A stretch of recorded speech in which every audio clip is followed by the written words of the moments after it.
Over 2,000 years ago, a colossal statue was constructed by the hands of a Greek sculptor.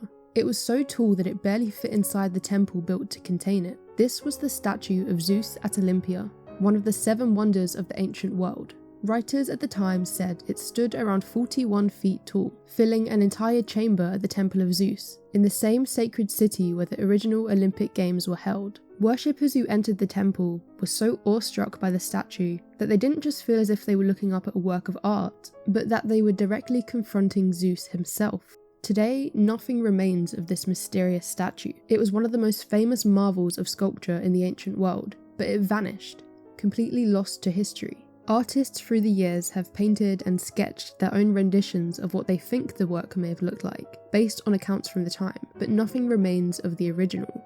The statue was housed in the Temple of Zeus at Olympia, which was built in the 5th century BC on an already ancient religious site. It was decorated with many sculptures and reliefs depicting various other gods and moments from Greek mythology, but the giant Zeus was the most striking of them all. During the installation of the statue, the columns of the temple had to be dismantled and repositioned, and the roof had to be retiled to make room for the towering statue. It was created by the sculptor Phidias, who had previously crafted the giant statue of Athena in the Parthenon. When Phidias was asked about the model he would use for his Zeus, he answered that he wanted to portray Zeus according to the words of Homer in Book 1 of the Iliad. The son of Cronos bowed his dark brow in assent, the ambrosial locks waved from the king's immortal head, and he made great Olympus quake. The statue represented Zeus, the god of sky and thunder, sitting on an elaborate cedarwood throne, ornamented with ebony, ivory, gold, and other precious stones. The main framework of the figure was wood, and to it were fixed plates of gold for the drapery. The flesh was composed of sheets of ivory pierced together. Bearing in mind that no elephant tusk is more than around 6 inches in diameter, a large quantity of ivory must have been used for this project. On Zeus's outstretched right hand, he held a statue of Nike, the goddess of victory, and in his left hand he held a scepter on which an eagle was perched. The statue, which took around 12 to 8 years to construct, was noted for the divine majesty and sense of awe it evoked in those who saw it. It required constant maintenance, and records mention that workers regularly polished and oiled the ivory to prevent cracking in Olympia's humid climate. A rectangular pool of olive oil was also kept in front of the statue to provide moisture and create a shimmering reflection on the surface of the work. The statue was huge, standing at around 41 feet tall. The ancient geographer Strabo, who saw the work during his travels, said that the artist showed Zeus seated, but almost touching the roof with his head, thus making the impression that if he stood, he would unroof the temple.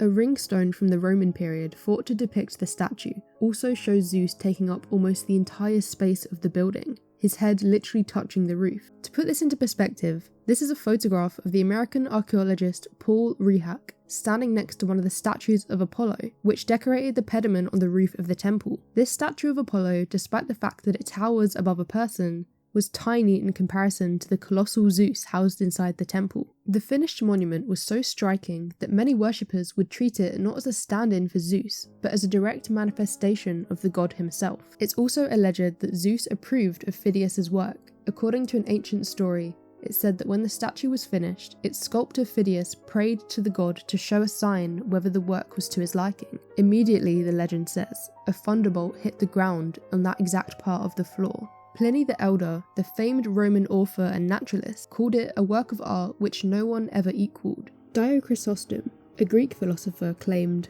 that a single glimpse at the statue would make a man forget all his earthly troubles, and Livy, in his History of Rome, recalled a Roman army general so astonished by the statue that he thought he was staring at the god in person.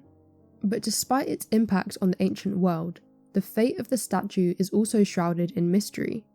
There are many potential events that contributed to its loss and its destruction. According to the historian Suetonius, the Roman Emperor Caligula gave orders that such statues of the gods, especially famous for their sanctity or their artistic merit, including that of Jupiter at Olympia, Jupiter being the Roman equivalent to Zeus, should be brought from Greece in order to remove their heads and put his own in their place. Caligula was assassinated before this could happen in 41 AD, and another interesting anecdote about this is that when Caligula first ordered the workmen to go to the statue of Zeus and break it into pieces, it said that the statue uttered such a peal of laughter that the scaffoldings collapsed and the workmen ran away. In 391 AD, the Christian Roman Emperor Theodosius I abolished pagan festivals. His grandson, Theodosius II, had the Temple of Zeus at Olympia destroyed in 426 AD. Violent earthquakes further damaged the ruins in the 6th century. Mudslides and silt from the Cladus River eventually covered much of the area, helping to preserve the site underground.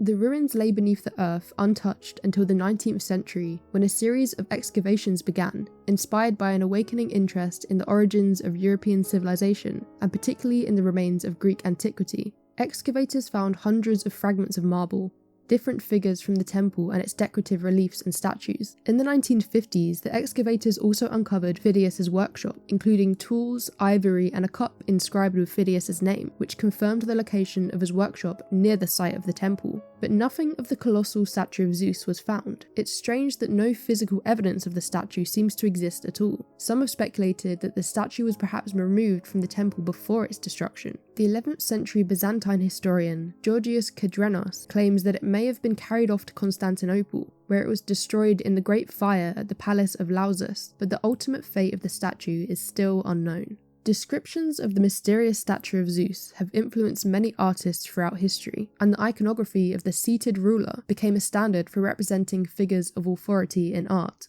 From religious iconography such as the enthroned Christ to depictions of military leaders, as we see with this portrait of Napoleon. There's also this quite strange statue of George Washington, known as the Enthroned Washington, carved in 1840, which took direct inspiration from the pose and the garments of the statue of Zeus at Olympia. I find it very interesting that even though the statue of Zeus itself is gone, the imagery survived. It was constantly being absorbed and reimagined by the next generations, with each civilization remaking their own gods and heroes in its image.